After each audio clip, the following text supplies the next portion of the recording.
SCP-6310 False Ways. Object Class Euclid. Special Containment Procedures.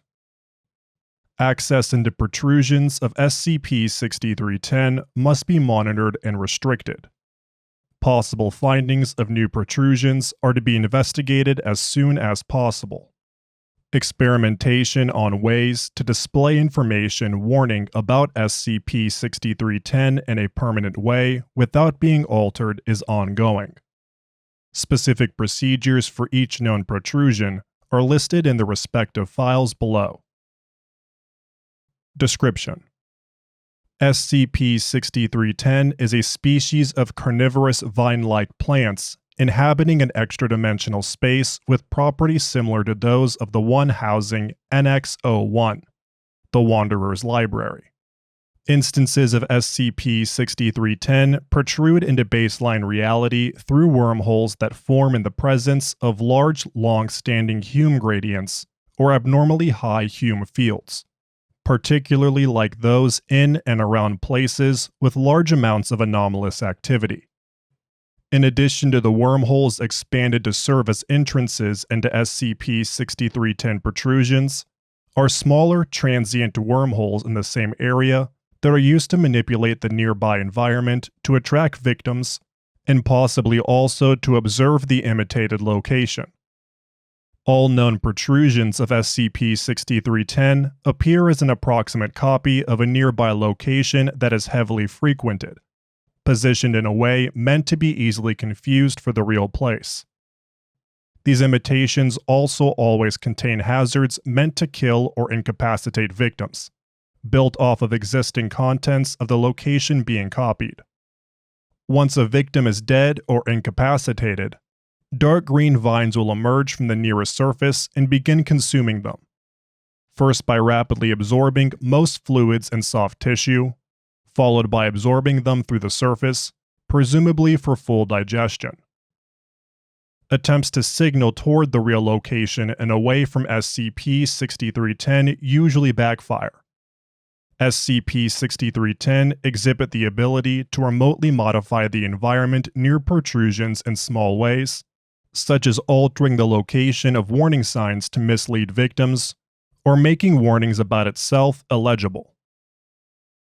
SCP-6310-1 Copied location: way to the Wanderer's Library inside an abandoned apartment building in Mexico City. Specific procedures: the building containing SCP-6310-1 and the original way has been acquired by a Foundation Front Real Estate Holdings Company. Entry is strictly forbidden. Anyone attempting to enter the building or exiting the original way is to be detained and questioned. Description: the symmetrical layout of the building leads to the two ways being easily confused. The requirement to open the way, footnote 1, commonly known as a knock, this one requiring the presence of a cat, doesn't seem to be replicated by SCP-6310, making it even easier to accidentally enter SCP-6310-1 instead. The interior of SCP-6310-1 looks like a normal section of the northeastern shelves of the Wanderer's Library. SCP-6310 seemed to only create as big an area as is necessary for convincing recreation, as the hallways only extend approximately 100 meters in every direction, which combined with the labyrinthine layout of shelves in that section of the library is probably enough to create a convincing illusion. The books on the shelves inside SCP-6310-1 appear normal, but are randomly interspersed with lethal cognitohazardous agents in text or image forms. History: SCP-6310-1 was the first SCP-6310 protrusion discovered by the Foundation, after Person of Interest 47520 and Person of Interest 47342, thought to be members of a Serpent's Hand cell in Mexico, were reported missing. Questioning of a known member of the same cell revealed they last told her they were going to look into a rumored way into the library closer to their home. An investigation team deployed to the building the way was claimed to be in found two almost identical ways inside closets in apartments on opposite sides of the building, only one of which disappeared without the accompanying house cat and allowed Foundation personnel to enter. The door to the apartment containing the real way had a sign tacked on. Translated from Spanish: Wanderers, there is a false way behind this door. What's beyond it may seem like the library, but it's a dangerous fake. Do not enter. You're looking for the other apartment. This was later understood to have been switched from the opposite door by SCP-6310. One member of the investigation team was killed by a cognitohazard as they inspected one of the books on the shelves. However, they were able to be recovered and cut off the vines before they could be absorbed into the floor. Additional notes: an inquiry into using cognitohazards from SCP-6310-1 books for other purposes is ongoing. SCP-6310-1 Copied location: Underground Pub in 3 Portlands. Specific procedures: SCP-6310-2 is contained in cooperation with the Unusual Incidents Unit and local law enforcement due to the heavily limited jurisdiction of the Foundation within 3 Portlands. The entrance to SCP-6310-2 is to be sealed and display a sign claiming it is closed under the guise of health and safety code violations. Footnote 2. The sign does not appear to be affected by SCP-6310's ability to modify warnings. Whether this is because it's too indirect a warning for SCP-6310 to understand it, or another type of limitation to its abilities is currently unknown. 3 Portland's police department units operating nearby are instructed to stop, report, and redirect individuals trying to enter SCP-6310-2 towards the real establishment. Description: SCP-6310-2 is located at the same relative position on its street as the real pub it imitates, only 1 block south, closer to the city center. Externally, it displays the same signage as that used on the real pub, and the layout of its interior is the same. SCP-6310-2 contains several humanoid entities, 2 groups sitting around tables, and 1 individual behind the bar. The groups behave similarly to a group of friends, but are seemingly incapable of perceiving outside stimuli, and their actions reset every time someone enters the empty pub, looping after approximately 15 minutes. The entity behind the bar is more active and capable of communication, though mainly limited to selling drinks and simple conversation. It is most likely not sapient, and only a simple mechanism to aid SCP-6310 in incapacitating their prey, and any attempts to extract useful information about SCP-6310 or anything outside SCP-6310-2 have failed. Both the patrons and the bartender are unable to be removed from SCP-6310-2, as they're all fixed to the surfaces they're standing on. All drinks served inside SCP-6310-2 are mixed with extremely fast-acting poisons intended to kill or paralyze victims before they can leave. History: SCP-6310-2 was discovered by 3 Portland's Police Department officers patrolling the area and reported to the UIU. Investigation afterwards linked SCP-6310-2 to at least 5 missing persons reports in the area.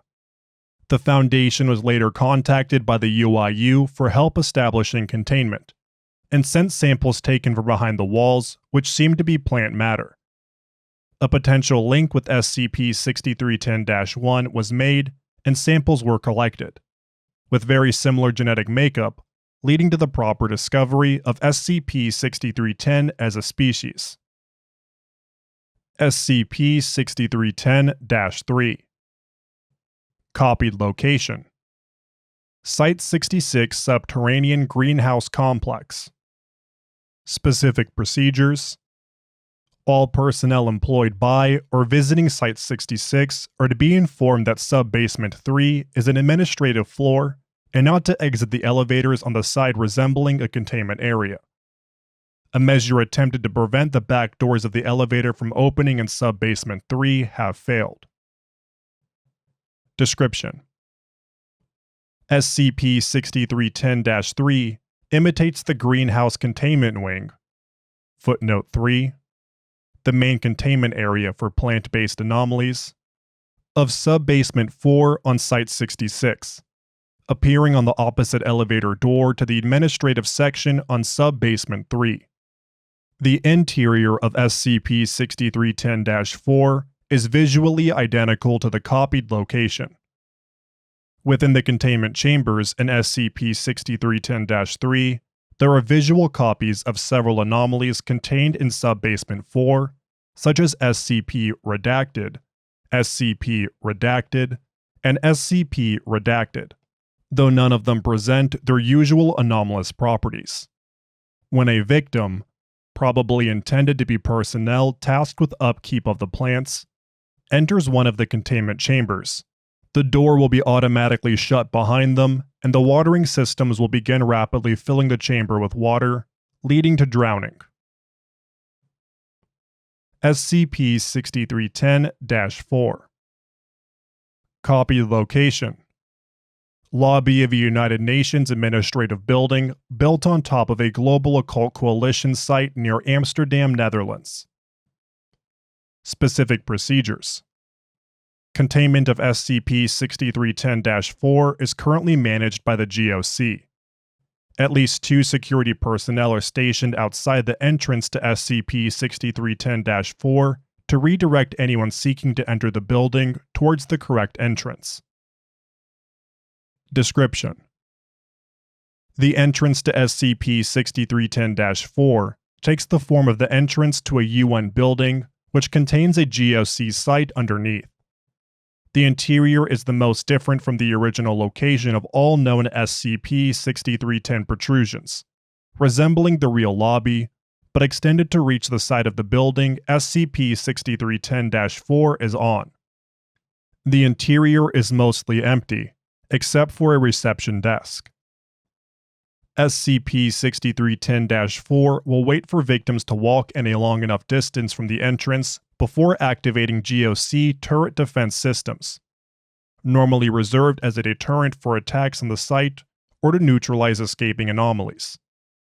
These are entirely a product of the plant and do not respond to GOC controls. Additional notes: Attempts by the GOC to neutralize SCP-6310-4 have failed. SCP-6310 appears to have extraordinarily fast regenerative abilities, and returned to normal seconds after explosives inside were detonated. SCP-6310-5. Copied location: unknown. Specific procedures: There is currently no way for the Foundation to contain SCP-6310-5 or any other SCP-6310 protrusions without a known entrance. Description: SCP-6310-5 is a protrusion physically very close to SCP-6310-3, being the only one close enough to another for its interior to be visible to our current tools. No direct connection has been found between SCP-6310-5 and SCP-6310-3, and specimens of SCP-6310 so far observed seem to prefer spreading out their bulbous structures, possibly indicating that SCP-6310-5 is part of a different specimen growing adjacent to the one containing -3. The limitations of the tools used to see SCP-6310-5 mean data on it is very low on detail. However, observations so far have failed to match its interior to any place on Earth. It appears to contain some type of very dense forested area, punctuated by small buildings. Its area is approximately 1 square kilometer. Some activity has occasionally been detected inside and in the plant tissue surrounding SCP-6310-5, probably correlating to victims entering it. These events occurred at an average of once a week when monitoring of SCP-6310-5 began, but have since dropped to approximately once a year, possibly indicating the exhaustion of viable prey or some form of intentional containment.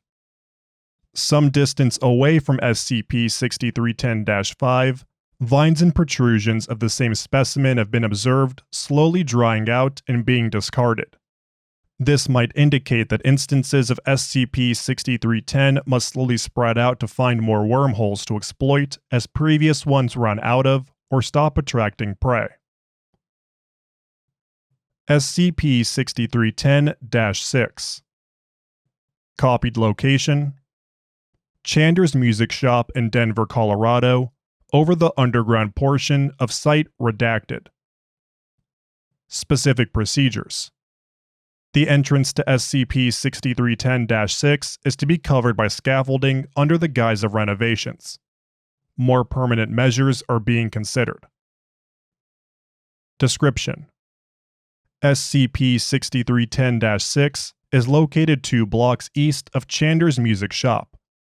Both internally and externally, it is an identical copy of the store. The instruments within SCP-6310-6 themselves appear to be non-anomalous, but any musical instrument played inside SCP-6310-6 will be amplified in volume to approximately 250 decibels, causing spontaneous pneumothorax and often cardiac arrest in most subjects. The source of the amplification appears to be the walls of the store, resonating with the instrument's sound and amplifying it. The tissue behind the walls of SCP-6310-6 appears to be composed of the same proto-muscles found in the tendrils used to consume its prey. The door to SCP-6310-6 also vibrates, though this appears to be an attempt to cancel out the noise that would otherwise escape through the protrusion. Genetic samples collected from SCP-6310 instances outside its camouflage do not resemble any plants known on Earth, but they do share much stronger similarities with some collected from the Wanderer's library, namely Captio bibliothecarum, an incredibly successful carnivorous vine that preys on pollinators by imitating nearby flowering plants to a great degree of precision. Footnote 4. Name used in text about species endemic to the library. The genus Captio does not exist in Earth taxonomy, and its exact origin is unknown. It is very likely the species made its way to the library from a different universe outside it, though failure to accurately trace its origins and the high likelihood of it having had a long time to adapt and succeed in the library's peculiar environment has led to the species name Bibliothecarum. Their genetic similarities and similar forms of predation strongly indicate a common ancestor. How the space SCP-6310 inhabit originated, with its structural similarities to that of the library, as well as how a common ancestor of SCP-6310 and C. bibliothecarum might have arrived there, are unknown. It's currently believed that a mutation might have given it mild ontokinetic abilities, leading to the creation of the space, possibly as an attempt to imitate the library itself. SCP-6310's regenerative abilities have made it so far impossible to carve away to the outside of any protrusions. However, penetrative scans show a web of vines punctuated by many bulbous structures containing the space it imitates, extending beyond the range of all devices that have been used. The vines sag downwards between the round structures, possibly indicating that the wormholes used to attract prey also serve to anchor the plant in place, as the space outside SCP-6310 appears empty and no other supporting structures have been seen. The current leading hypothesis to explain SCP-6310's abilities to manipulate wormholes and change its environment is that the unusually high Hume levels within SCP-6310 allow for a degree of reality bending abilities. This might explain the apparent variability in its capacity to alter the environment around protrusions, such as the sign used in the containment of SCP-6310-2, as 3 Portlands is an area of higher than average Hume levels, disallowing the large Hume differential that SCP-6310 might need to alter it. As the process by which SCP-6310 creates copies of places has not been observed, the exact mechanism for it is not fully understood, but it likely resembles the way in which C. bibliothecarum can change its form to imitate nearby flowers, rather than being fully done with its reality-bending properties.